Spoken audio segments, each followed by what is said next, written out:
بسم الله الرحمن الرحيم. مشاهدي الأفاضل، السلام عليكم ورحمة الله تعالى وبركاته. هذه نشرة الأخبار المحلية تأتيكم من قناتكم ميديا تيفي، والبداية بأبرز العناوين.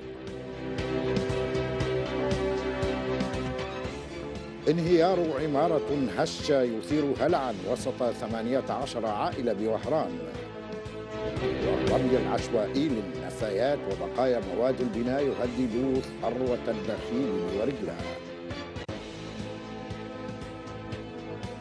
ومن قسنطينة نجارة الألمنيوم والزجاج تنافس الخشب في تزيين المنازل. أنشطة ترفيهية وفكرية لفائدة الأطفال في العطلة الشتوية بالتمنراست. واختتام فعاليات الأيام الوطنية لمسرح الطفل بعنابة. ونتابع في النشرة من وادي سوف ندوة فكرية تتناول مآثر شيخ المؤرخين الدكتور أبو القاسم سعد الله في الذكرى الرابعة لرحيله.